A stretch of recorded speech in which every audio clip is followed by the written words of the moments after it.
கிறிஸ்தேசுக்குள் அன்பாய் அழைக்கப்பட்ட சகோதர சகோதரிகள் எல்லாரையும் நம்முடைய பிதாவான தேவன் அவருடைய குமாரனும் இரட்சகரும் இருக்கிற நம்முடைய ஆண்டவராய் இயேசு கிறிஸ்துவின் நாமத்தினாலே உங்களிலும் உங்களுடைய குடும்பத்திலும் கிருபையும் சமாதானமும் என்றென்றும் நிலைத்திருப்பதாக என்று சொல்லி வந்திருக்கிற ஒவ்வொரு சகோதர சகோதரியையும் நான் இந்த மிகவும் முக்கியமான ஒரு பாடத்துக்குள்ள எல்லாரையும் வரவைக்கிறேன்.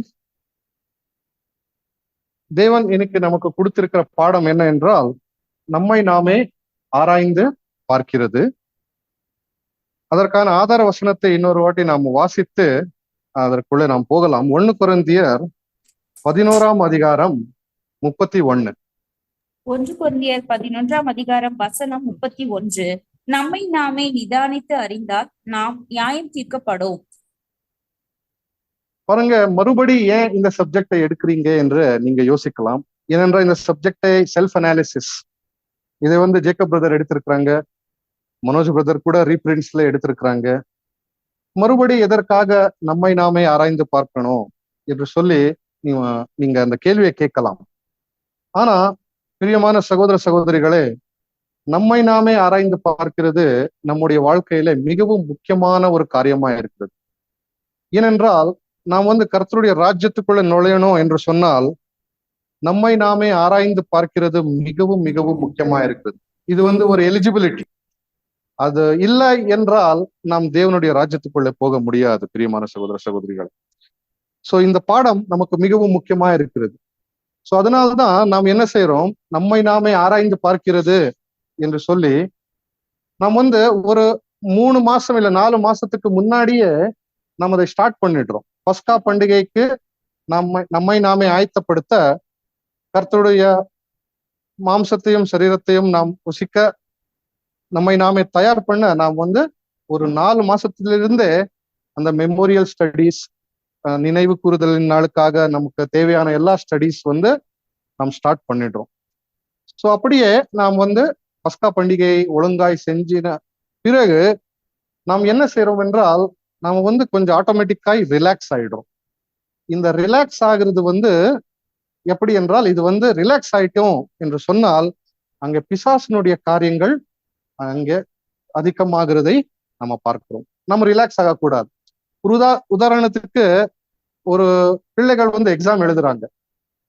நல்லா படிச்சு வருஷம் முழுதும் கஷ்டப்பட்டு படிச்சு தூக்கம் இல்லாம சாப்பாடு இல்லாம அதிகமாய் படிச்சு அந்த எக்ஸாம் எழுது வந்த உடனே அவருக்கு எப்படி இருக்கும்? கடைசி எக்ஸாம் எழுது வந்த உடனே ரிலாக்ஸ் ஆயிடுவாங்க. ரிலாக்ஸ் ஆன பிறகு எப்படி என்றால், அது நமக்கு ரிலாக்ஸேஷன் என்றால் ஓகே, எல்லா ஒரு சோதனை போயிடுச்சு, நாம் இனிமேல் கொஞ்சம் தாராளமா இருக்கலாம் என்று ஆட்டோமேட்டிக்கா அவருடைய மனசுல வந்துடும். ஸோ விளையாடுறது, ஃப்ரெண்ட்ஸ் கிட்ட போகிறது, போன்ல கேம் ஆடுறது, இது எல்லாமே ஆட்டோமேட்டிக்கா அவருக்கு வரும். ஆனா நாம ஒரு நாளும் ரிலாக்ஸ் ஆகக்கூடாது. ஸோ நம்மை நாமே ஆராய்ந்து பார்க்கிறது அனுதினமும் அதை நாம் செய்யணும். ஸோ நம்மை நாம ஆராய்ந்து பார்க்கிறது நாம் பஸ்கா பண்டிகைக்கு முன்பாக நாம் அதை செய்யறோம். ஆனா அதற்கப்புறம் எந்த ஃப்ரீக்வன்சியில நாம் அதை செய்யணும்? மாசத்துக்கு ஒரு முறையா, இல்ல வாரத்துக்கு ஒரு முறையா?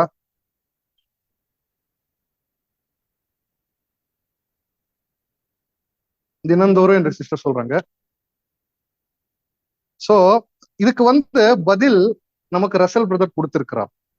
இப்போ ரசல் பிரதர் அப்போஸ்தலருடைய காலத்தில் இருந்தவர் அல்ல. அவர் 21st செஞ்சுரியில இருந்த ஒரு மனுஷன். சோ அவர் என்ன சொல்றார் என்றால், அவர் ஃபாலோ பண்ணி தான் இதை சொல்றார். நம்மை நாமே ஆராய்ந்து பார்க்கிறதுக்கு ஒரு மினிமம், ஒரு மேக்சிமம் டைம் ஸ்கேல் அங்கே அவர் கொடுக்கிறார். Reprints 2762 page 2. ரீபிரிண்ட்ஸ் 2762 பேஜ் 2ல அவர் என்ன சொல்றார் என்றால், நம்மை நாமே நம்ம எப்படி ஆராய்ந்து பார்க்கணும் என்றால், மினிமம் 1 hour, 1 மணி நேரத்துக்கு ஒரு சாரி நாம் ஆராய்ந்து பார்க்கணும். மேக்சிமம் 1 day, ஒரு நாளுக்கு ஒரு சாரி நம்மை நாமே ஆராய்ந்து பார்க்கணும். ஸோ 1 மணி நேரத்துக்கு நாம் நம்மை நாமே ஆராய்ந்து பார்க்க முடியுமா? கஷ்டமா இருக்கிறது. ஏனென்றால் மாம்சத்திலே நமக்கு அவ்வளவு பலன் இல்லை. அதனால்தான் நீங்க 2 மணி நேரத்துக்கும் நீங்க ஆராய்ந்து பார்க்கலாம், 5 மணி நேரத்துக்கும் நீங்க ஆராய்ந்து பார்க்கலாம், 10 மணி நேரத்துக்கும் நீங்க ஆராய்ந்து பார்க்கலாம். ஆனா மேக்சிமம் எவ்வளவு தூரம் நீங்க போக முடியும் என்றால், ஒரு நாள். அந்த நாளுக்கு மேலாக நீங்க போகக்கூடாது. ஏனென்றால் நீங்க அப்படியே உங்களுக்கு நீங்க உங்களை நீங்கள் ஆராய்ந்து பார்க்காமலே அறிக்கை செய்யாமலே நீங்க தூங்கிட்டீங்க என்று சொன்னால் அந்த நாள் போயிடுச்சு. ஏனென்றால் தூங்கும் போது நம்முடைய மைண்ட் என்ன ஆகும்? ஃபுல் ரெஸ்ட்டுக்கு போயிடும். அடுத்த நாள் ப்ரீவியஸ் டே நம்ம என்ன செஞ்சிருக்கிறோம், என்ன பேசியிருக்கிறோம் நமக்கு ஞாபகம் இருக்காது. ஆனா காலையிலிருந்து மாலை வரைக்கும் நாம் என்ன செஞ்சிருக்கிறோமோ அது நமக்கு அந்த நாளில நல்லா ஞாபகம் இருக்கும். ஸோ அதனால்தான் நாம என்ன செய்யணும், மேக்சிமம் நமக்கு நடுவுல நாம் அதை ஆராய்ந்து பார்க்க முடியல என்று சொன்னால் நைட்ல கண்டிப்பா நம்ம தேவனுடைய சந்நிதியில இறங்கி நாம் தூங்குறதுக்கு முன்னாடி அந்த பெட் அந்த காட்டை ஏறுகிறதுக்கு முன்னாடி நம்மை நாமே ஆராய்ந்து பார்க்கணும். அப்படி என்றால் என்ன? நம்மை நாமே ஆராய்ந்து பார்க்கிறது என்றால் என்ன? அந்த நாள் முழுவதும் நாம் என்ன பேசியிருக்கிறோம், நாம் பேசினதுனால யாருக்காவது மனகாயம் ஆயிருக்கா, யாருக்காவது இடராகும்படியாக நாம செஞ்சிருக்கிறோமா, நாம் எடுத்த முடிவுகள் நம்முடைய டிசிஷன்கள் தவறா இருக்கிறதா, நம்முடைய நடவடிக்கைகளில ஏதாவது தப்பாயிடுச்சா, இதை நாம் ஆராய்ந்து பார்க்கணும். ஆராய்ந்து பார்க்கிறது என்றால் என்ன? அதை நாம் தியானித்து தேவனுக்கு முன்பாக அதை அறிக்கை செய்கிறது. இப்படி செஞ்சுட்டேன், இது தப்பா சரியா, அதை நீங்க உங்களை நீங்களே அந்த கேள்வி கேட்கும் போது தேவன் கண்டிப்பா அவருடைய பரிசுத்த ஆவியினாலே உங்களுக்கு அதை பதில் கொடுப்பார். அடுத்த நாள் நீங்க அந்த தப்பை மறுபடி செய்ய மாட்டீங்க. இது மிகவும் முக்கியமா இருக்கிறது. இதனால என்ன ஆகும் என்றால் நம்முடைய இருதயத்துக்குள்ள ஒரு சமாதானம் வரும். நம்முடைய இருதயம் இன்னும் அதிகமாக பரிசுத்தமாக போகிறது. ஸோ நம்முடைய முழு சப்ஜெக்ட்ஸ் எல்லாமே கேரக்டர் டெவலப்மெண்ட் என்று சொல்றாங்க. அந்த கேரக்டர் டெவலப்மெண்ட் சப்ஜெக்ட் கேட்டு வருகிறது அல்ல, அது உங்க கையில இருக்கிறது. அது நீங்க தான் அந்த டிசிஷன் எடுக்குமே தவிர எந்த சகோதரன் கூட அவருடைய சப்ஜெக்ட்னால உங்களுடைய கேரக்டர் டெவலப்மெண்ட் செய்ய முடியாது. அது உங்களுடைய ஃப்ரீவில்ல தான் இருக்கிறது. ஸோ நீங்கள் ஆராய்ந்து பார்க்கிறது மிகவும் முக்கியமாய் இருக்கிறது பிரியமான சகோதர சகோதரிகளை. ஸோ அப்படியே ரீப்ரிண்ட்ஸ் 4524 பேஜ் 1 அதுல கூட என்ன சொல்றார் என்றால், நாம தீமை செய்கிறது நமக்கே ஒரு நாள் தெரியாமல் போகிறது. நம்முடைய சப்கான்சியஸ்ல நாம் சில நேரங்களில தீமை செய்யறோம். அந்த தீமையை என்ன ஆகும் என்றால் நம்முடைய மைண்ட் அதை ஜஸ்டிஃபை பண்ணும். நீங்க செஞ்சது சரிதான். இப்ப நீங்க ஒரு கோபம் கொண்டீங்க, ஏதோ ஒரு தப்பு நடந்துச்சு, அங்க கோபம் கொண்டீங்க. அந்த கோபத்தினால அது நீங்க ஆராய்ந்து பார்க்கும் போது உங்களுடைய இருதயத்துக்குள்ள ஒரு சத்தம் வரும், இது நீங்க செஞ்சது தப்பு, அந்த மனுஷனை நீங்க மன்னிச்சிருக்கணும் என்று உங்களோட உள்ளத்தில அந்த வாய்ஸ் வரும். ஆனா உங்களுடைய மைண்ட் என்னத்தை செய்யணும்? ஜஸ்டிஃபை பண்ணும். அந்த மனுஷன் தப்பு செஞ்சிருக்கிறான், அவனுக்கு ஒரு பாடம் கொடுக்கறதுக்கு தான் நான் கோபம் கொண்டேன் என்று சொல்லி நீங்க உங்களை நீங்களே கன்வின்ஸ் பண்றீங்க. இந்த கன்வின்ஸ் பண்றதுதான் அது பிசாசனுடைய காரியமாய் இருக்கிறது பிரியமான சகோதர சகோதரிகளை. ஸோ அப்படிப்பட்டவர்கள் can never become Bible students என்று கூட சொல்லுகிறதை நம்ம பார்க்கிறோம். ஸோ கடந்த வாரம் என்ன பாடத்தை தேவன் நமக்கு கொடுத்தார்? யாருக்காவது ஞாபகம் இருக்கா?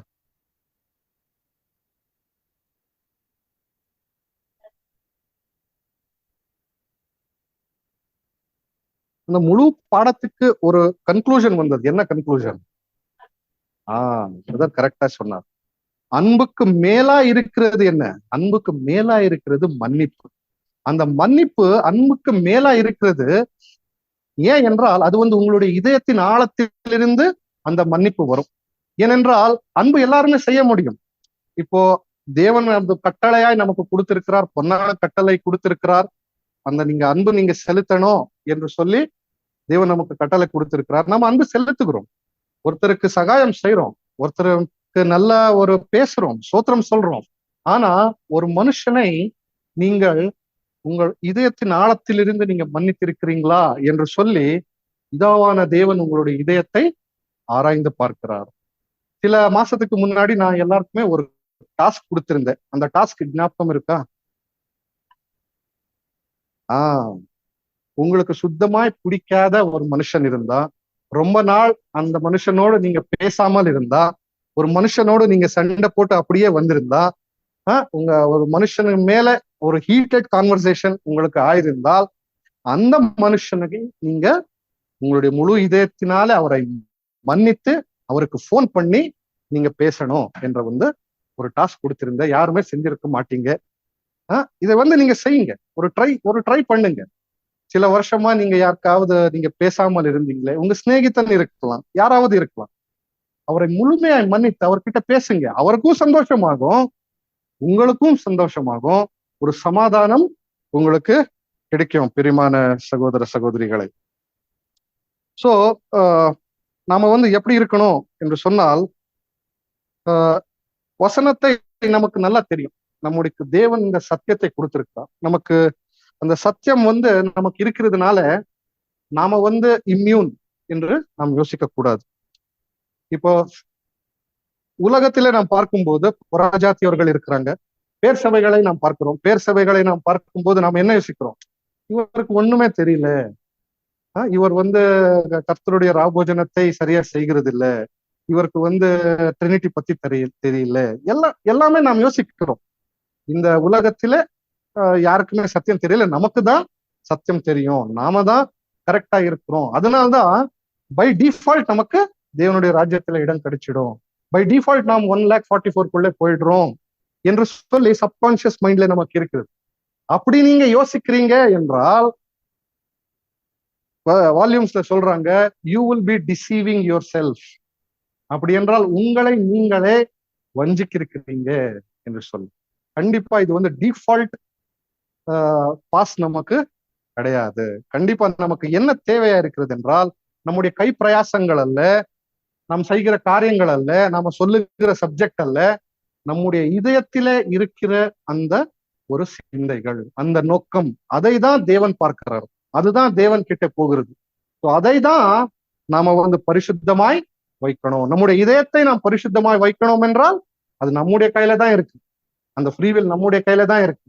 அதை அனுதினமும் ஆராய்ந்து பார்க்கிறது தான் முக்கியமாய் இருக்கிறது. உங்களுடைய ஜெபம் எப்படி இருக்கணும் என்று சொன்னால், தேவனுக்கு இன்ஸ்ட்ரக்ஷன்ஸ் கொடுக்கறது அல்ல. இப்போ ஒரு எக்ஸாம் இருக்கு, ஒரு பிள்ளைகளுக்கு எக்ஸாம் இருக்கு. எக்ஸாம் எழுதுறதுக்கு முன்னாடி என்ன ஜெபம் செய்யறாங்க? நல்லா எழுதணும். அது தேவனுக்கு தெரியலையா? கண்டிப்பா தெரியும். இப்ப கல்யாணம் ஆனதுக்கு முன்னாடி என்னத்தை ஜெபம் செய்யறோம்? எனக்கு ஒரு நல்ல கணவன் கிடைக்கும், எனக்கு ஒரு நல்ல மனைவி கிடைக்கும் என்று நாம் ஜெபம் செய்யறோம். ஆனா கல்யாணத்துக்கு அப்புறம் ஜெபம் செய்யறோமா? அதை மறந்துடும். சோ அப்படி இருக்கக்கூடாது. நம்முடைய ஜெபம் எப்படி இருக்கணும் என்று சொன்னால், அனுதினமும் நம்முடைய பாவ அறிக்கைகள் நம்மை நாமே ஆராய்ந்து பார்த்து தேவனுடைய பாதத்தில் அதை வைக்கிறது தான் ஜெபமாய் இருக்கணும் பிரியமான சகோதர சகோதரிகளை. சோ இன்னொரு முக்கியமான ஒரு விஷயம் என்னென்றால், have your heart surrendered to God. This involves humility, transparency, sincere desire to align our thoughts and words and action with God's will. அப்படி என்று வால்யூம்ஸ்ல சொல்லியிருக்கிறாங்க. சோ நாம உண்மையாக ஒரு முழு இதயத்தோடு முழு அன்போடு தான் சபைக்கு வரணும். ஆனா சிலர் சகோதரர்கள் எப்படி இருக்கிறாங்க என்றால், சண்டை காலையில சீக்கிரமா எழுந்தணும், சண்டை காலையில நாம் இதை செஞ்சுதான் ஆகணும், இப்படி செஞ்சுதான் ஆகணும், அந்த அந்த ஒரு மதத்தின் சலைகளை அதை நாம் செய்யணும் என்று சொல்லி நாம் யோசிக்க கூடாது. உண்மையான அன்போடு தான் நாம் சபைக்கு வரணும். எந்த ஒரு ரிலீஜியஸ் ஆக்டிவிட்டி நமக்கு தேவையில்லை. So have your heart surrender to God so that it's a sincere desire to align our thoughts and words with God's will. அப்படி என்றால் நம்முடைய இதயத்திலே வருகிற அந்த சிந்தை தேவனு கொடுக்கிற அந்த வசனம் ரெண்டு எப்படி இருக்கணும் என்றால் அலைன்மெண்டா இருக்கணும். இப்ப ஜேக்கப் பிரதர் பில்டிங் கட்டுறார். ஃபர்ஸ்ட் ஃப்ளோருக்கு செகண்ட் ஃப்ளோர், ஃபர்ஸ்ட் ஃப்ளோர் மேல செகண்ட் ஃப்ளோர் கட்டுறார். அந்த செகண்ட் ஃப்ளோர் எப்படி இருக்கணும்? அந்த காலம்ஸ் அந்த பீம்ஸ் மேல கரெக்டா அலைன்மெண்டா இருக்கணும். ஒரு இன்ச் அலைன்மெண்ட் இந்த பக்கம் வந்துச்சா என்ன ஆகும்? பில்டிங் கீழே வந்து. ஸோ அப்படியே நம்முடைய இதயத்தின் சிந்தைகள், தேவன் நமக்கு கொடுக்கிற வசனங்கள் ரெண்டுமே எப்படி இருக்கணும்? முழுமையாய் அலைன்மெண்டாய் இருக்கணும். அந்த அலைன்மெண்ட் கொஞ்சமும் மிஸ் ஆனால் அங்க பிரச்சனை வந்துடும். ஸோ அலைன்மெண்ட் மிஸ் ஆகாமல் நம்மை நாமே ஆராய்ந்து பார்க்கிறது மிகவும் முக்கியமா இருக்கிறது பிரியமான சகோதர சகோதரிகளை. ஸோ இந்த இன்னர் பியூரிட்டி. நம்முடைய பிரதர் என்ன சொல்றார் என்றால், most of us don't take inner purity seriously. So இதை வந்து நாம் சாதாரணமாய் எண்ணக்கூடாது.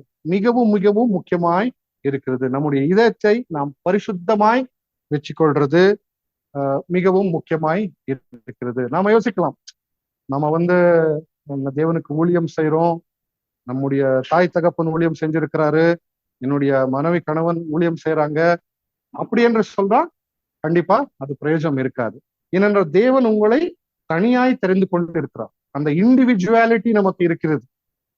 குடும்பத்தில எல்லாருமே ஊழியம் செஞ்சிருந்த என்றால் அதன் நிமித்தம் எனக்கு ஆசீர்வாதம் வரும், அதன் நிமித்தம் எனக்கு மன்னிப்பு வரும், அதன் நிமித்தம் எனக்கு நியாய தீர்ப்பு இருக்காது என்று சொல்லி யோசித்தால் அது வந்து கண்டிப்பா தப்பான ஆலோசனை. உங்கள் தனியான இண்டிவிஜுவல் நிலைமைதான் தேவன் அங்க பார்க்க போகிறார். பிரியமான சகோதர சகோதரிகளை, ஒரு உதாரணத்தை, இந்த ஒரு கான்செப்டை நல்லா தெரிந்து கொள்ளணும், ஒரு சின்ன உதாரணத்தை நான் உங்களுக்கு கொடுக்கிறேன். இப்போ ஒரு சகோதரர் இருக்கிறார், நம்முடைய பிரதரனுக்குள்ளேய சகோதரர் இருக்கிறார் என்று வச்சுக்கொள்ளுங்க.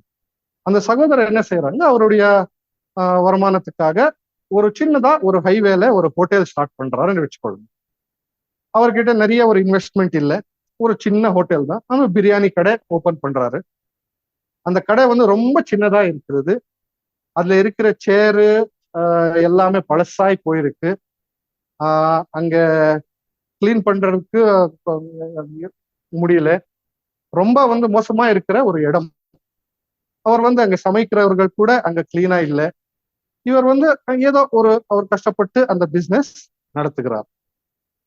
இப்போ ரெண்டாவது சகோதரர் இருக்கிறார்.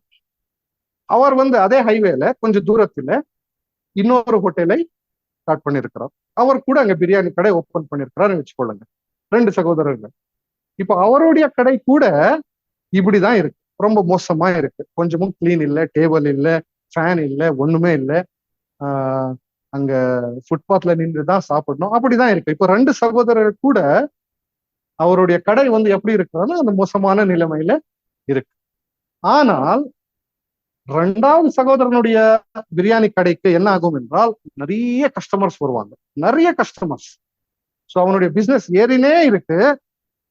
ஆனால் முதலாவது கடை வச்சிருக்கிற அந்த சகோதரர் அவருடைய பிரியாணி கடைக்கு எந்த கஸ்டமரும் வராமல் இருக்கிறாங்க. ரொம்ப கஷ்டப்பட்டு அவர் இதை செய்யறாங்க. ஸோ இதை மாத்தணும், அவர் பிசினஸை இம்ப்ரூவ் பண்ணணும்.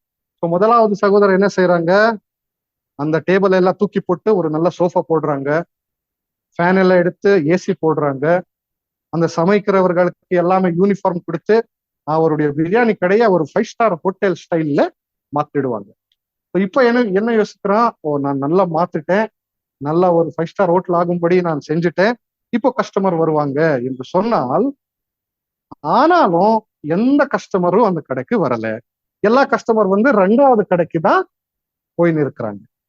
ஸோ இப்போ இவருக்கு மிகவும் ஆலோசனைக்குள்ள வந்துட்டாங்க. இவ்வளவு கஷ்டப்பட்டு நான் எல்லாமே செஞ்சிருக்கிறேன், என்னுடைய கடைக்கு யாருமே வராமல் இருக்கிறாங்க, டேபிள் மாத்திட்டேன், ஏசி போட்டுட்டேன், சமைக்கிறவர்களுக்கு யூனிஃபார்ம் கொடுத்துட்டேன், ஆனாலும் எதற்காக கஸ்டமர்ஸ் வரல என்று சொன்னால், அவர் எல்லாவற்றையும் மாத்திருக்கிறார், ஆனா அவருடைய பிரியாணிக்குள்ள இருக்கிற ருசியை மாத்தல.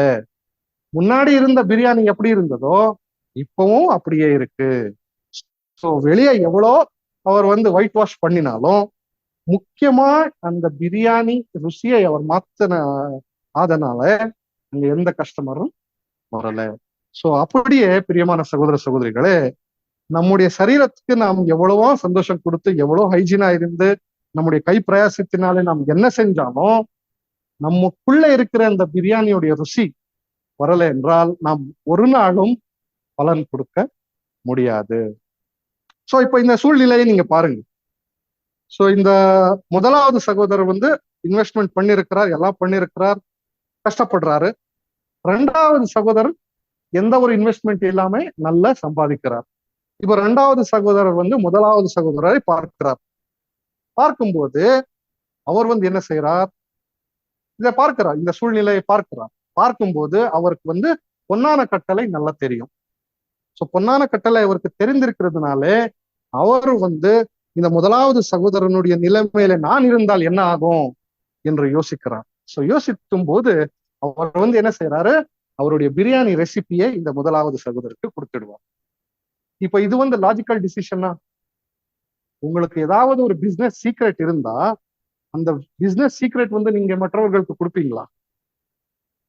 லாஜிக்கல் டிசிஷனே கிடையாது. இதுதான் உலகம் சொல்லும். உலகம் வந்து என்ன சொல்லும் என்றால், நீங்க வந்து பொன்னான கட்டளைக்கு ஆப்போசிட் தான் இருக்கிறது. உங்க பிசினஸ் சீக்ரெட் நீங்க வச்சுக்கொள்ளுங்க. அந்த பிசினஸ் சீக்ரெட்னால நீங்க பிசினஸ் பண்ணுங்க, நீங்க பணக்காரர் ஐஸ்வர்யவானாய் ஆயிங்க, மற்றவர்களுக்கு கொடுக்காதீங்க. அதுதான் லாஜிக்கலாக உலகத்தில் அது சொல்லுகும். ஆனால் நாம் வந்து பொன்னான கட்டளை என்ன சொல்லும் என்றால், மற்றவர்கள் நம்மிடத்திலிருந்து என்னத்தை எதிர்பார்க்கிறாங்களோ அதை நாம் அவருக்கு செய்யணும். சோ இந்த மனுஷன் வந்து ரெண்டாவது சகோதரர் என்ன செய்யறாரு, முதலாவது சகோதரர்கிட்ட வந்து அவருடைய பிரியாணி கொடுத்துடுவார். இப்போ என்ன ஆயிடுச்சு, பிரியாணி டேஸ்ட் கம்ப்ளீட்டா சேஞ்ச் ஆயிடுச்சு.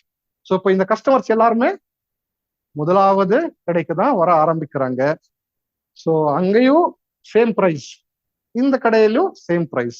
இப்போ அங்க போய் எங்க எதற்காக சாப்பிடணும், இங்க நல்ல ஏசி இருக்கு, நல்ல சமைக்கிறவர்கள் இருக்கிறாங்க, நல்ல சோஃபா இருக்கு, இங்க உட்கார்ந்து தான் சாப்பிடலாம். கஸ்டமர்ஸ் நிறைய முதலாவது சகோதரருடைய கடைக்கு வருவாங்க. இப்ப ரெண்டாவது சகோதரருக்கு பிசினஸ் போயிடுச்சே. சோ பொன்னான கட்டளை ஃபாலோ பண்ணனதுனால கஷ்டம்தான் வந்தது. சோ அதை எப்படி நாம் ஜஸ்டிஃபை பண்ண முடியும்? சோ இதுக்கு கூட பதில் என்ன என்றால், பொன்னான கட்டளை ஃபாலோ பண்ணும்போது உங்களுக்கு கண்டிப்பா அந்த சோதனைகள் வரும், அந்த கஷ்டம் வரும். ஆனா நீங்க பொன்னான கட்டளை ஃபாலோ பண்ணிட்டீங்க என்று சொன்னால் கண்டிப்பா 2 மடங்கு ஆசீர்வாதம் உங்களுக்கு கண்டிப்பா வரும். சோ இப்போ அந்த ரெண்டாவது சகோதரர் வந்து பொன்னான கட்டளை ஃபாலோ பண்ணி அந்த பிரியாணி ரெசிபியே கொடுத்துட்டாங்க. கஸ்டமர்ஸ் அங்கே டைவர்ட் ஆயிட்டாங்க. ஆனாலும் அந்த ஒரு வேர்ட் ஆஃப் மவுத்ல இருந்து எல்லாருமே பேச ஆரம்பிச்சாங்க. அங்க அந்த ஹைவேல 2 கடை இருக்கு, 2 கடையிலும் ஒரு நல்ல ருசியான பிரியாணி இருக்கு என்று 2 பேரும் ஃபேமஸ் ஆயிட்டாங்க. இப்போ கஸ்டமர்ஸ் 2 கடைக்கும் வந்து 2 பேரும் அங்க பிசினஸ்ல விருத்தி அடைந்தாங்க. சோ இதுல நாம் என்ன தெரிந்து கொள்றோம் என்றால், பொன்னான கட்டளை நீங்க ஃபாலோ பண்ணிட்டா, உண்மையாக உங்களுடைய இதயத்தின் ஆழத்திலிருந்து ஒருத்தருக்கு அன்பு செலுத்தணும் என்று சொல்லி நீங்க அதை ஃபாலோ பண்ணிட்டா கண்டிப்பா உங்களுக்கு கஷ்டம் வராது. ஏனென்றால் ஒரு ஹை எனர்ஜி இருக்கிற ஒரு மனுஷன் அவன் வந்து பொன்னான கட்டளை ஃபாலோ பண்ணும். அவன் வந்து அவனுக்கு இடுக்கமான வழி இருந்தாலும் அவனுடைய மைண்ட் வந்து பிராட்வேயா இருக்கு. நம்முடைய வாழ்க்கையில நம் நேரோவேக்குள்ள போகலாம், ஆனா நம்முடைய தாட்ஸ் வந்து பிராட்வேயாய் இருக்கணும். ஆனா லோ எனர்ஜி இருக்கிறவன் என்ன செய்யறான், எல்லாவற்றையும் சுயநலமாய் எனக்கு தான் இருக்கணும், நான் யாருக்குமே இந்த ரெசிபி கொடுக்க மாட்டேன், அவன் எப்படியாவது போகட்டும், எனக்கு ஒன்றும் பிரச்சனை இல்லை, என்னுடைய பிசினஸ் தான் நல்லா இருக்கணும், அப்படிதான் யோசிக்கிறாங்க தவிர யார் மேலும் அன்பு காட்டணும், பொன்னான கட்டளை ஃபாலோ பண்ணணும் என்று யோசிக்கிறவர்கள் யாருமே இல்லை. சோ பிரியமான சகோதர சகோதரிகளே, நீங்க வந்து ஹை எனர்ஜி இருக்கிற மனுஷர்களா மாறணும்.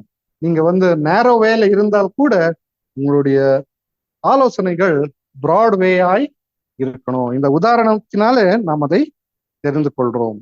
சோ நம்முடைய இதயம் எப்படி இருக்கணும் என்றால் சுத்தமா இருக்கணும்.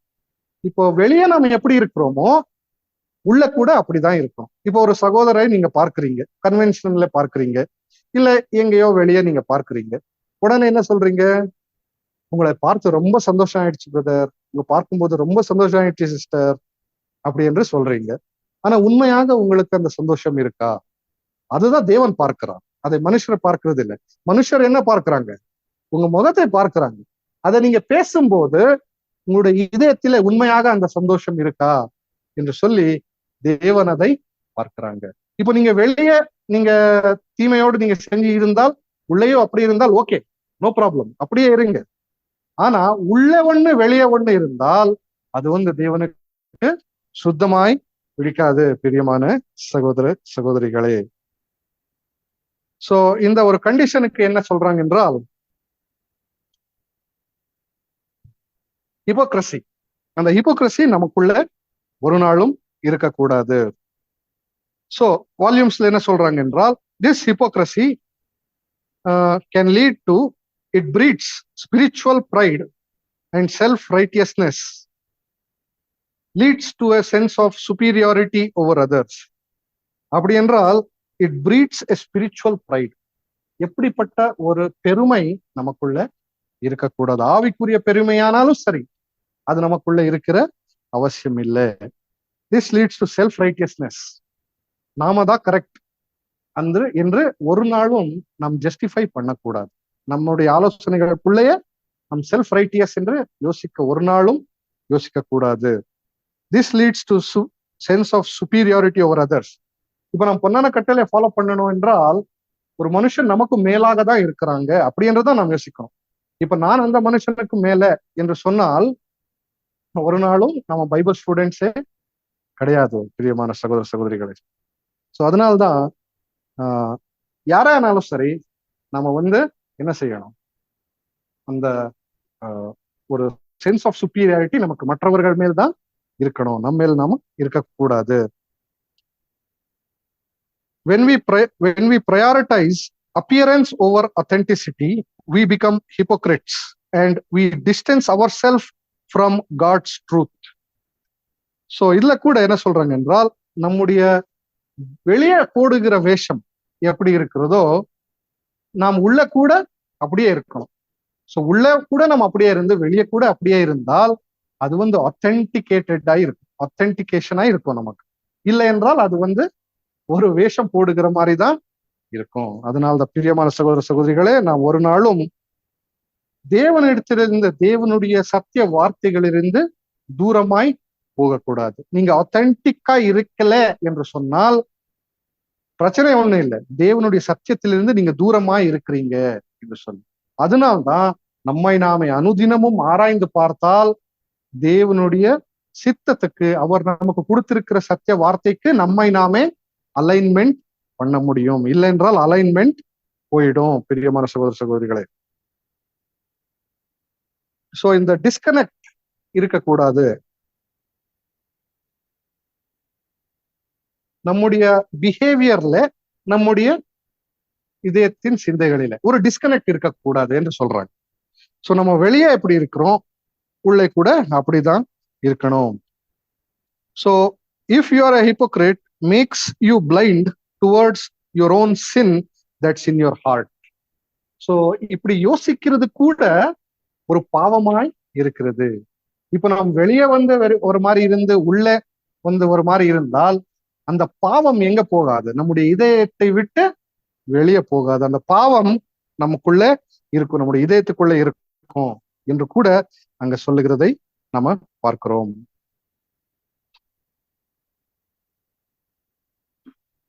இன்னொரு வசனத்தை நாம் வாசிக்கலாம். ஏசாயா புஸ்தகத்திலிருந்து 29ஆம் அதிகாரம் 13ஆன வசனம்.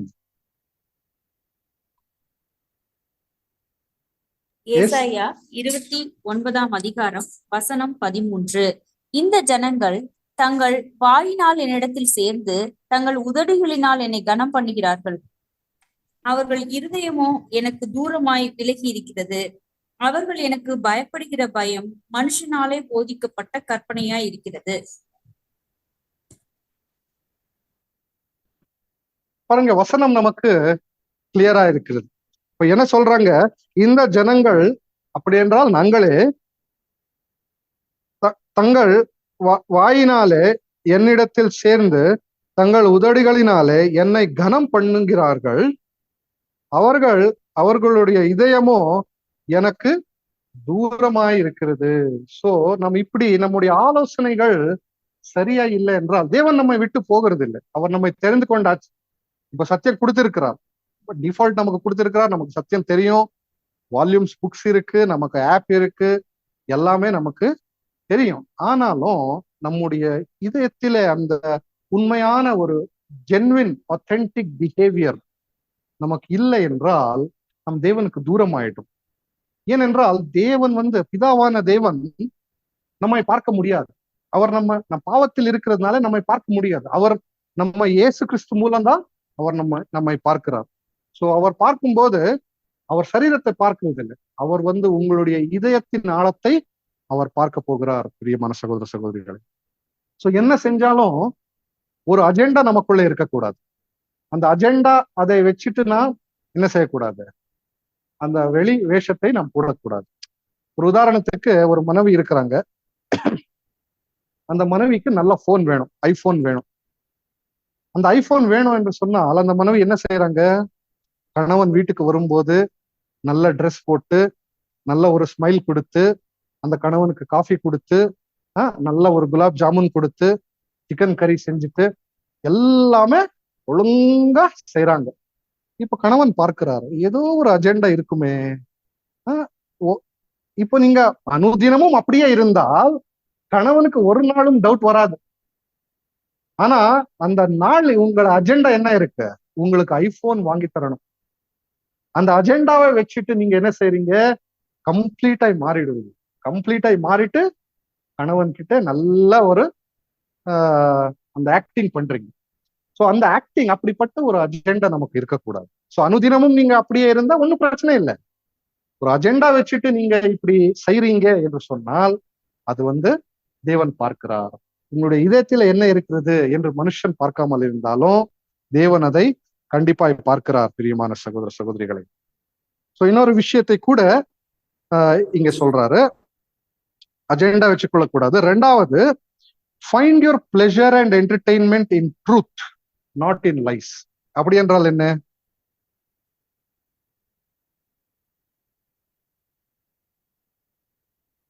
Find your pleasure and entertainment. So இப்போ உலகத்துல என்ன நடக்கிறது, entertainment number 1 business. TV serial இருக்கலாம், சினிமா இருக்கலாம், ஸ்போர்ட்ஸ் இருக்கலாம், கேம்ஸ் இருக்கலாம், என்ன இருந்தாலும் சரி, என்டர்டெயின்மெண்ட், அநேக வகை வகையான என்டர்டெயின்மெண்ட் இன்னைக்கு உலகத்துல அது இருக்கிறது. Free entertainment free. இப்போ நீங்க யூடியூபுக்கு போனா எல்லாம் வீடியோஸ் இருக்கு, எல்லாமே என்ன ஃப்ரீ. எந்த சினிமா பார்க்கணுமா அங்க ஃப்ரீ, நீங்க கேம்ஸ் ஆடணுமா எல்லாம் ஃப்ரீ, டிவி சீரியல் பார்க்குறீங்களா ஃப்ரீ. அது எதுக்கும் பணம் கட்டுகிற அவசியம் இல்லை. ஸோ என்டர்டெயின்மெண்ட் உங்களுக்கு கொடுத்துருக்குறாங்க, உலகம் கொடுத்துருக்குறாங்க. ஸோ மாம்சத்துல இருக்கிற நமக்கு கூட ஒரு நாள் தோன்றும் நமக்கு அந்த என்டர்டெயின்மெண்ட் வேணும் என்று. ஸோ அப்படி இருக்கும்போது அந்த என்டர்டெயின்மெண்ட்டை என்ன செய்யணும், ட்ரூத்குள்ள நாம் டைவர்ட் பண்ணணும். ஸோ அந்த ட்ரூத்குள்ள நீங்க உங்க என்டர்டெயின்மெண்ட்டை டைவர்ட் பண்ணிட்டா உங்களுக்கு என்டர்டெயின்மெண்ட் வேணும் என்று ஒரு நாளும் தோன்றவே தோன்றாது. நீங்க காலையிலிருந்து மாலை வரைக்கும் கஷ்டப்பட்டு வேலை செஞ்சு வீட்டுக்கு வந்தீங்க என்றா ஃபர்ஸ்டாவது என்ன செய்யறீங்க, வால்யூம் ஸ்டடி பண்ணணும், எடுக்குங்க புக் எடுக்குங்க சொல்றீங்களா? கண்டிப்பா இல்லை. டிவி சீரியல் போடுவோம், சித்தி டிவி சீரியல் போடுறோம், அந்த சீரியல் இந்த ஏதாவது பண்றோம். நான் அதை தப்பு என்று சொல்லல, அது உங்களுடைய விருப்பம்.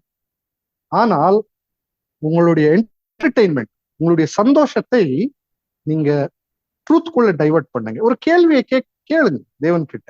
ஏன் தேவன் ஒரு 10 வருஷத்தின் ஒரு குழந்தைக்கு கேன்சர் வந்திருக்கு, ஏன் தேவனே, இதுக்கு என்ன பதில்? நீங்க வேதத்தை கேளுங்க, வால்யூம்ஸ்ல கேளுங்க, அதுதான் உங்களுக்கு என்டர்டெயின்மெண்ட்.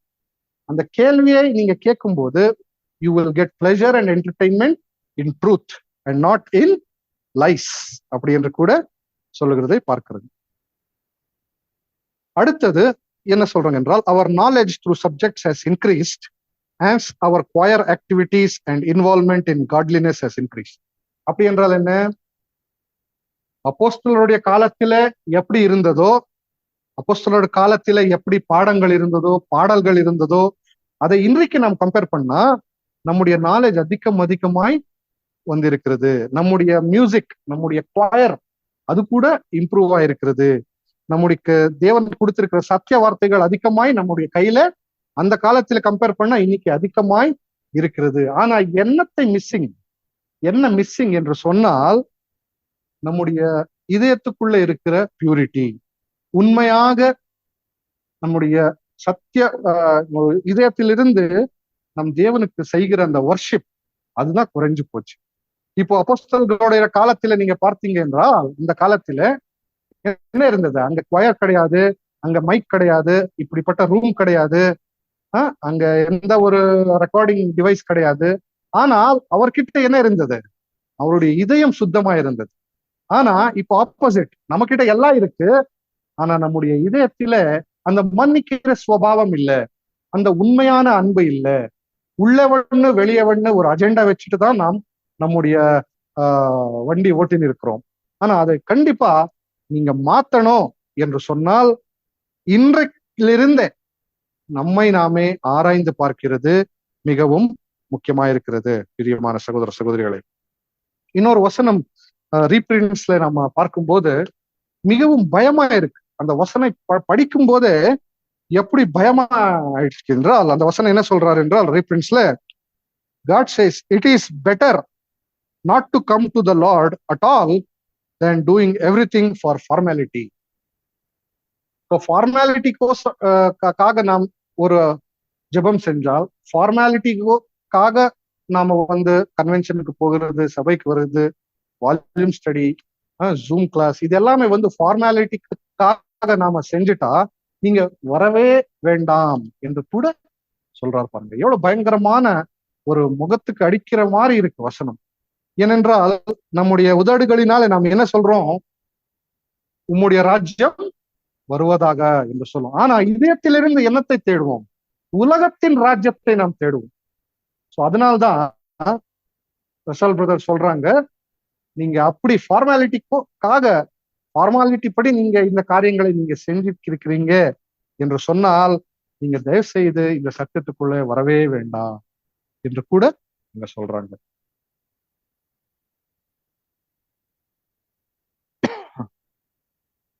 நமக்கு எல்லாருக்குமே தெரியும், கர்த்தருக்கு பயப்படுகிறதே ஞானத்தின் ஆரம்பமா இருக்கிறது. இது வந்து ஹெல்த்தி ஃபியர், இது வந்து அன்ஹெல்தி ஃபியர் கிடையாது. ஒரு ஹெல்த்தி ரெஸ்பான்சிபிலிட்டி, ஒரு ஹெல்த்தி ஃபியர் என்று கூட அதை நாம் சொல்லலாம். So purity in the heart and honesty means you will never have to fear again. So அந்த பயம் போயிடும். கர்த்தருடைய ஞானம் வரும்போது கெட்ட பயம் போயிடும். ஒரு நல்ல பயம்தான், ஒரு ஹெல்த்தியான பயம்தான் நமக்குள்ள இருக்கிறது பிரியமான சகோதர சகோதரிகளை. ஸோ இந்த சப்ஜெக்ட்காக அந்த மெயின் வசனத்தை கூட நாம வாசிடலாம். வெளிப்பாடு 1:17, ரெவல்யூஷன் சாப்டர் 1:17. வெளிப்படுத்தின விசேஷம் 1:17. நான் அவரை கண்டபோது செத்தவனை போல அவருடைய பாதத்தில் விழுந்தேன். அப்பொழுது அவர் தம்முடைய வலது கரத்தை என்மேல் வைத்து என்னை நோக்கி, பயப்படாதே, நான் முந்தினவரும் பிந்தினவரும் உயிருள்ளவருமாய் இருக்கிறேன். ரெவல்யூஷன் 1:17 பிதாவான தேவன் என்று வரும் பாருங்க. கொஞ்சம் வசனம் அந்த பக்கம் போயிருக்கலாம். சரி, நானே படிச்சிடுறேன். பிதாவான தேவன் எல்லா ஜனங்களின் இதயத்தில் இருக்கிற சிந்தையை ஆராய்ந்து பார்க்கிறவர் என்று சகல சபைகள் அறியும் என்று வெளிப்பாடுல இருக்குது. அந்த வசனம் அப்புறமா நாம வந்து அதை பார்க்கலாம். வசனம் வந்து மிஸ் ஆயிடுச்சு. ஆனா வசனம் வந்து கிளியரா இருக்கு நமக்கு. பிதாவான தேவன் எல்லா ஜனங்களின் இதயத்தில் இருக்கிற சிந்தையை ஆராய்ந்து பார்க்கிறவர் என்று சகல சபைகள் அறியும். பாருங்க, வசனம் நமக்கு கிளியரா இருக்குது.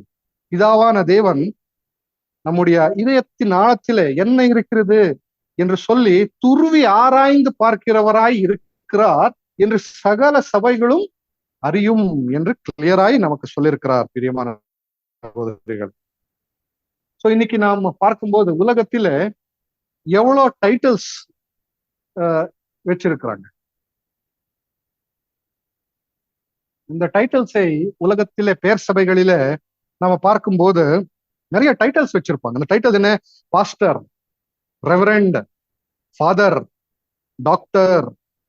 ஸோ இப்படிப்பட்ட எல்லா ஒரு டைட்டில்ஸ் வந்து அங்க உலகத்திலே அவர் வச்சிருக்கிறதை நம்ம பார்க்கிறோம். ஆனா நம்முடைய சபையில எப்படிப்பட்ட ஒரு டைட்டில் கூட கிடையாது.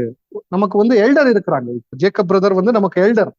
அது வந்து டைட்டில் கிடையாது, அது வந்து ஒரு ரெஸ்பான்சிபிலிட்டி. தேவன் கொடுத்த ஒரு பெரிய ஒரு ரெஸ்பான்சிபிலிட்டி. அந்த எல்டர் கிட்ட முழுமையாக எக்லிஷாவுடைய ரெஸ்பான்சிபிலிட்டி தேவன் அங்க கொடுத்திருக்கிறார். அது வந்து பெரிய ஒரு பொறுப்பு, அது வந்து பெரிய ரெஸ்பான்சிபிலிட்டி, அது வந்து டைட்டில் கிடையாது. ஆனா நம்முடைய இயேசு கிறிஸ்துவுக்கு டைட்டில் இருக்கா? இயேசு கிறிஸ்துவுக்கு டைட்டில், அவருடைய டைட்டில்ஸை வந்து ரீப்ரிண்ட்ஸ் 5765 ரீபிரிண்ட்ஸ் 5765ல நமக்கு இயேசு கிறிஸ்துவுக்கு இருக்கிற சில டைட்டில்களை நமக்கு அங்க கொடுக்கிறார். அதை நான் வாசிக்கிறேன். Master, teacher, headmaster, managing executive director, supervisor, caretaker, instructor, reformer and our only reverend. இது வந்து இயேசு கிறிஸ்துவுக்கு கொடுத்திருக்கிற டைட்டில். அதை கூட நம்ம பார்க்கிறோம். அப்படியே தேவனுடைய பிள்ளைகளாகிய நமக்கு கூட டைட்டில் கொடுத்திருக்கிறாரா? அந்த ரீபிரிண்ட்ஸ்ல பார்க்கும்போது ரீபிரிண்ட்ஸ் 5765ல நமக்கு கூட தேவன் டைட்டில் கொடுத்திருக்கிறார். என்ன டைட்டில் கொடுத்திருக்கிறார் என்றால், dear brethren, grab the heritage of God. Spiritual title அங்க கொடுத்திருக்கிறார். Ministers, servants of Christ, preachers, soldiers, declarers, the epistles of God, comrades, fellows, associates. இவ்வளவு டைட்டில்ஸ் வந்து நமக்கு கொடுத்திருக்கிறார். எவ்வளவு பெரிய ஒரு விஷயம் பாருங்க. சோ இதை வந்து ஒரு வாட்டி தமிழ்ல நம்ம வாசிக்கலாம், எல்லாருக்கும் புரியும்படி. அங்க தமிழ்ல இருக்கு பாருங்க, வாசிடுங்க கீழே. இயேசு மட்டுமே மாஸ்டர், ஆசிரியர், தலைமை ஆசிரியர், நிர்வாக இயக்குனர், மேற்பார்வையாளர், பராமரிப்பாளர், பயிற்றுவிப்பவர், சீர்திருத்தவாதி மற்றும் நமது ஒரே வணக்கத்துக்குரியவர். அன்பான சகோதரர்களே, என் அன்பான ஊழியர்களே, கிறிஸ்துவின் ஊழியர்களே, எந்த பட்ட பெயர்களும் இல்லாமல் தேவனுடைய பாரம்பரியத்தை பற்றி கொள்ளுங்கள். பிரசங்கியுங்கள். சிப்பாய்கள், அறிவிப்பாளர்கள், கடவுளின் நிருபங்கள், தோழர்கள், கூட்டாளிகள். சோ இப்படிப்பட்ட டைட்டில்ஸ் வந்து நமக்கு கொடுத்திருக்கிறதை நம்ம பார்க்கிறோம் பிரியமான சகோதர சகோதரிகளை. சோ ஒரு விஷயமா இருக்கிறது. சோ நம்மை தேவன் தனியாய் தெரிந்து கொண்டிருக்கிறார் என்று சொல்லி இதுதான் நமக்கு ஆதாரமாய் இருக்கிறது. சோ இப்போ தேவனுடைய பார்வையில ஒரு சின்ன பாவம் பெரிய பாவம் என்று கிடையாது. அந்த பாவம் வந்து ஒண்ணுதான். தேவன் பாவத்தை பாவமாய் பார்க்கிறாங்க, தேவன் அசுத்தத்தை அசுத்தமாய் பார்க்கிறாங்க. இது ரொம்ப அதிகமாய் அசுத்தமா இருக்கு, இது கொஞ்சம் தான் அசுத்தமா இருக்கு, சோ ஓகே அப்படி என்று சொல்லக்கூடாது. நான் வெறும் ஒரு 10 ரூபாய் தான் நான் திருடினேன், இது ஓகே, 10 ரூபாய் ஒன்னும் பிரச்சனை இல்லை என்று யோசிக்க கூடாது. இன்னொரு வந்து 10,000 ரூபாய் திருடி இருக்காங்க, சோ இது வந்து பெரிய பாவம். 10 ரூபாய் திருடினா சின்ன பாவம் என்று சொன்னால் அது கண்டிப்பா தேவனுடைய பார்வையில அது கிடையவே கிடையாது. அது வந்து ஒண்ணுதான். ஏனென்றால் தேவன் வந்து அந்த காரியத்தை பார்க்கிறது இல்லை, நீங்க பாவம் செஞ்சிருக்கிற காரியம் அவர் பார்க்கிறது இல்லை, அதுக்கு பின்னாடி உங்களுடைய இதயத்தின் நோக்கத்தை தான் பார்க்கிறாங்க. பாருங்க, அதுதான் முக்கியமா இருக்குது. ஒரு உதாரணத்துக்கு, ஜேசன் என்ன செய்யறான், அவருடைய டேடி பர்ஸ்ல இருந்து 100 ரூபாய் எடுத்துக்கொள்றான், திருடிடுறான்னு வச்சுக்கொள்ளுங்க. ஆனா அடுத்த நாள் வந்து என்ன செய்யறான், வேற இடத்துல போய் ஒரு 1000 ரூபாய் திருடி இருக்கிறான். இப்ப அவன் என்ன யோசிக்கிறான், 1000 ரூபாய் திருடினா அதுதான் பாவம், ஆனா டேடியோடைய பர்ஸ்ல இருந்து எடுத்துட்டா அது பாவம் கிடையாது என்று யோசித்தால் அது வந்து தப்புதான். இப்ப அவன் ஏன் எடுத்திருக்கிறான், அதை வந்து வெளியில இருந்து பார்க்கும்போது, இப்ப மனோஜ் பிரதர் வீட்டுக்கு வந்திருக்கிறாரு, அவர் பார்க்கிறார் ஜேசன் சைலண்டா போறான், டேடி பர்ஸ்ல இருந்து 100 ரூபாய் எடுக்கிறான். இப்ப இவர் என்ன யோசிக்கிறாரு, என்னப்பா ஜேசன் இப்படி திருடி இருக்கிறான் என்று யோசிக்கிறார். ஆனா ஜேசனுடைய இதயத்துல என்ன இருக்கு என்று யார் அறிகிறார், தேவன் கண்டிப்பா அறிகிறார். இப்போ ஜேசனுக்கு அவருடைய அம்மா சொல்லியிருக்கிறாங்க, கடைக்கு போய் நீ 1 லிட்டர் பால் கொண்டு வா என்று. சோ அதனாலதான் அவன் 100 ரூபாய் எடுத்திருக்கிறான். அந்த 100 ரூபாய் வந்து பால் வாங்கிட்டு அதை சேஞ்சை வந்து யார்கிட்ட கொடுக்குறான், டேடி கிட்ட ஒழுங்காய் கொடுத்துடுறான். சோ இது வந்து எப்படி என்றால் அந்த நோக்கத்தை தேவன் பார்க்கிறார். சோ அதுதான் முக்கியமா இருக்கிறது. சோ சின்ன பாவம் பெரிய பாவம் கிடையாது, அந்த பாவத்தின் காரியத்தை தேவன் பார்க்கிறது இல்லை, அதை வந்து உங்களுடைய இதயத்தின் நோக்கத்தை தான் அங்க தேவன் பார்க்கிறார் பிரியமான சகோதர சகோதரிகளை. சோ நீங்க உண்மையா இருக்கணும் என்று சொன்னால் 10,000 இருந்தாலும் சரி, 10 ரூபாய் இருந்தாலும் சரி, 1 ரூபாய் இருந்தாலும் சரி, அதை வந்து நீங்க ஜஸ்டிஃபை பண்ணக்கூடாது. அதை வந்து உண்மையாக நாம் இருக்கும்போது, நம்முடைய இதயத்தை நாம் பரிசுத்தமாய் வைக்கும்போது கண்டிப்பா தேவன் அதை கவனிக்கிறார், அதன்படியாக நமக்கு நியாய தீர்க்கிறார் பிரியமான சகோதர சகோதரிகளை. சோ இன்னொரு வசனத்தை வாசிக்கலாம். எரேமியா புஸ்தகத்திலிருந்து 17ஆம் அதிகாரம் 9ஆம் வசனம்.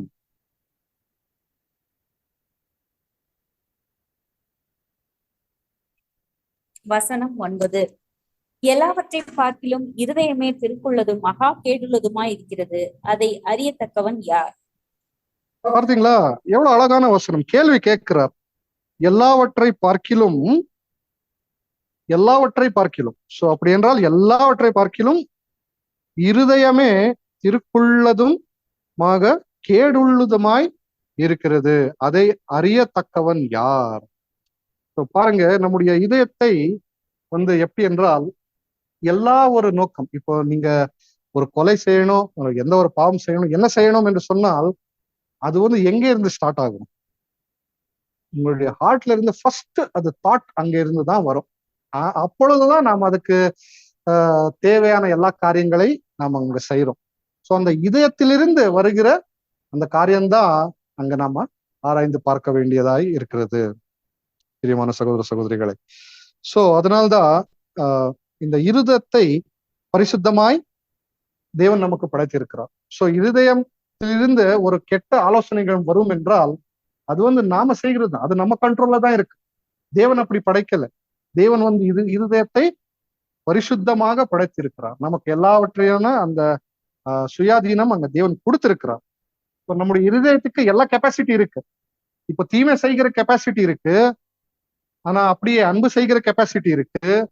நமக்கு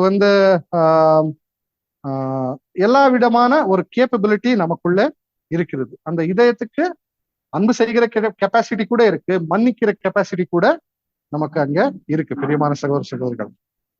ஸோ அதனால்தான் நம்முடைய இதயத்தை நாம் மிகவும் பரிசுத்தமாய் வைக்கிற மிகவும் முக்கியமான ஒரு காரியமாய் இருக்கிறது, பிரியமான சகோதர சகோதரி. இப்போ கிறிஸ்தேசுவின் சரீரத்துக்குள்ள நாம் ஒரு அங்கமாய் ஆக போகிறோம். அப்படி என்றால் என்ன? எல்லா அங்கங்களும் கிறிஸ்தேசுவின் இதயத்திலிருந்து வருகிற அந்த சிந்தை தான் நாம் அதை செய்யணும். அவருடைய இதயத்திலிருந்து வருகிற சித்தத்தை சரீரத்தில் இருக்கிற எல்லா அங்கங்களும் செய்யணும். இப்போ இதயம் தான் நம்முடைய சரீரத்தை பார்த்தால், சிஸ்டர் பயாலஜி ஸ்டூடெண்ட், அவருக்கு நல்லா தெரியும் நம்முடைய இருதயம் எப்படி இருக்கிறது. இருதயம் தான் பிளட் சப்ளை பண்ணும் நம்முடைய மைண்டுக்கு, கண்ணுக்கு, வாய்க்கு, எல்லா அங்கங்களுக்கும் நம்முடைய ஹார்ட் தான் அங்க சப்ளை பண்ணும். அந்த சிக்னல் கூட ஹார்ட்ல இருந்து தான் வரும். இதை செய்யாதே, இது தப்பு என்ற அந்த சிக்னல் உங்களுடைய இதயத்திலிருந்து வரும். ஓகே ஓகே, நோ ப்ராப்ளம் என்று சொல்றது உங்களுடைய மைண்ட்.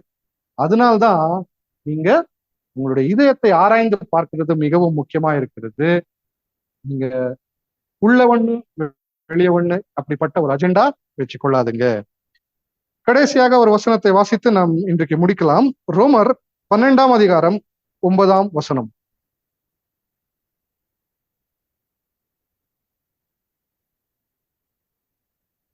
ரோமர் 12ஆம் அதிகாரம் வசனம் 1.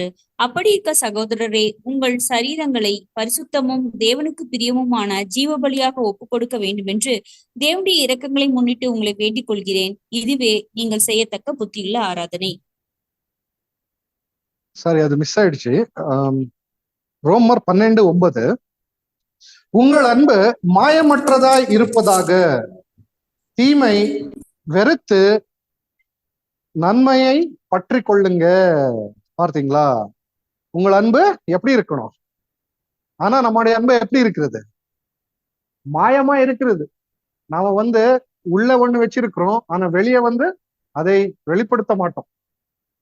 சோ அப்படி ஒரு நாளும் நாம் இருக்கக்கூடாது சகோதர சகோதரிகளை. நம்முடைய அன்பு வெளியே மட்டுமல்ல, நம்முடைய உள்ள கூட அது அப்படியே இருக்கணும். ஏனென்றால் நாம் வெளியே காமிச்சுக்கிற அன்பு ஜனங்கள் பார்க்கிறாங்க, இதயத்தின் அன்பை தேவன் பார்க்கிறாங்க. சோ அது மாயமற்றதாய் இருக்கணும், பிரியமான சகோதர சகோதரிகளை. தீமையை வெறுத்து நன்மையை பற்றி கொண்டிருங்கள். அப்படி என்றால் என்ன? இப்ப நீங்க ஒரு பெரிய மலையிலிருந்து கீழே வீழ போகிறீங்க. உங்களுக்கு யாராவது ஒரு ரோப் கொடுக்குறாங்க. அந்த ரோப் கொடுத்தா நீங்க எப்படி அதை பிடிச்சு கொள்வீங்க? ரொம்ப டைட்டா பிடிச்சு கொள்வீங்க. அது கொஞ்சம் லூஸ் ஆயிட்டா மலை மேல இருந்து கீழே விழுந்துடுங்க. அப்படிதான், அதுதான் பற்றி கொண்டிருங்கள் என்று சொன்னால், கிளிங் டைட்லி டு த ரோப். நம்முடைய வாழ்க்கையே அங்க முடிஞ்சு போகும் என்று சொல்ல அளவுக்கு அந்த சீரியஸ்னஸோடு நாம் என்ன செய்யணும்? நன்மையை நாம் பற்றி கொள்ளணும். கிளிங் டுவர்ட்ஸ் தட் அப்படி என்று சொல்றாங்க. சோ கடைசியாக நாம சொல்லணும் என்று சொன்னால், நம்முடைய அன்பு எப்படி இருக்கணும் என்றால் ரொம்ப சின்சியராக இருக்கணும். இப்ப நம் புறஜாத்தியவர்கள் கிட்ட எப்படி அன்பு காட்டுகிறோமோ, தேவன் கிட்ட எப்படி அன்பு காட்டுகிறோமோ, ரெண்டுக்கும் எந்த வித்தியாசமும் இருக்கக்கூடாது. ஏனென்றால் தேவனே அன்பா இருக்கிறார். இப்ப புறஜாத்தியவர்களை நான் பகைக்கிறேன், தேவனை நேசிக்கிறேன் என்று சொன்னால் உங்க அன்பு மாயமற்றதா இருக்கிறது, சின்சியர் கிடையாது. சோ சின்சியரான அன்பு இருக்கணும் என்று சொன்னால், யார் புறஜாத்தியர்கள் இருக்கலாம், உங்களுடைய எதிரிகள் இருக்கலாம், சத்ருகள் இருக்கலாம், அவரை கூட எப்படி நேசிக்கிறீங்களோ தேவனை கூட அப்படியே நீங்க நேசிக்கணும் பிரியமான சகோதர சகோதரிகளை. கடைசியாக ரீபிரிண்ட்ஸ் 3603 பேஜ் 3, ரீபிரிண்ட்ஸ் 3603 பேஜ் 3ல உங்க அன்பு எப்படி இருக்கணும் என்று சொல்லி அங்க சொல்றாரு ரசல் பிரதர். என்ன சொல்றாரு?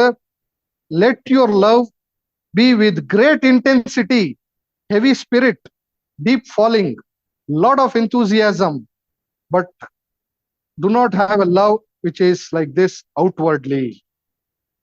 So நம்முடைய அன்பு எப்படி இருக்கணும்? இன்டென்ஸா இருக்கணும், ரொம்ப இன்டென்ஸ், அந்த ஆழமான அன்பு அதுதான் நம்முடைய இதயத்துக்குள்ள இருக்கணும். இன்டென்சிட், ஹெவி ஸ்பிரிட் என்று சொன்னால் ஒரு பயங்கரமான பாரமுள்ள ஆவியோடு தான் நாம் அன்பு காட்டணும். டீப் ஃபீலிங் அப்படி என்றால் நம்ம இதயத்தின் ஆழத்தில் இருந்து அந்த அன்பு நாம் வெளிப்படுத்தணும். லாட் ஆஃப் எந்தூசியாசம், அந்த அன்பு காமிச்சும் போது நாம் வந்து சோர்ந்து போகக்கூடாது. இந்த அன்பு காமிச்சும் போது உற்சாகத்தோடு ஊக்கத்தோடு அந்த அன்பு நமக்கு இருக்கணும் பிரியமான சகோதர சகோதரிகளை. இது எல்லாமே வந்து நாம என்ன செய்யறோம் என்றால், வால்யூம்ஸ்ல என்ன சொல்றாங்க என்றால், our love is like this outwardly அப்படின்னு சொல்றாங்க. அப்படி என்றால் இந்த இன்டென்சிட்டி, இந்த பாரமான ஆவி, இந்த டீப் ஃபீலிங், இந்த எந்தூசியாசம் எல்லாமே வெளியரங்கமாய் நமக்கு இருக்கிறது. ஆனா உங்களுடைய இதயத்திலே அப்படி இருக்கா என்று நம்மை நாமே ஆராய்ந்து பார்க்கிறது மிகவும் முக்கியமாக இருக்கிறது பிரியமான சகோதர சகோதரிகள். சோ இன்னைக்கு தேவன் நமக்கு கொடுத்த மிகவும் முக்கியமான பாடம் என்றால், முதலாவது நம்மை நாமே ஒரு நாளுக்கு ஒரு சாரி ஆராய்ந்து பார்க்கணும், அறிக்கை செய்யணும். அப்பொழுது உள்ள ஒண்ணு வெளியே ஒண்ணு இருக்கக்கூடாது. அப்பொழுது அதிகமாய் மன்னிக்கிறவர்களா இருக்கணும். மிகுந்த ஒரு ஊக்கத்தோடு நாம் அன்பு செலுத்துகிறவராய் இருக்கணும். புறஜாத்தியர் ஜனங்கள் மேல எப்படி அன்பு செலுத்துகிறோமோ, தேவன் கிட்ட எப்படி அன்பு செலுத்துகிறோமோ, ரெண்டுக்கும் எந்த வித்தியாசமும் இருக்கக்கூடாது. சோ இப்படிப்பட்ட ஒரு பாடத்தை தேவன் நமக்கு கொடுத்திருக்கிறார். இந்த மேன்மையான வசனங்களை கொடுத்த நம்முடைய பிதாவான தேவன், அவருடைய குமாரனும் இரட்சகரும் இருக்கிற ஆண்டவர் இயேசு கிறிஸ்துவுக்கும் நன்றியை சொல்லி, பொறுமையோடு கேட்ட ஒவ்வொரு சகோதர சகோதரிக்கும் நன்றிகளை செலுத்துகிறேன். இந்த வசனங்களை தேவனுடைய பாதத்தில் ஒப்புக் கொடுக்கிறேன். உங்களுக்கு உபயோகமாயிருக்கும் என்று விசுவாசிக்கிறேன்.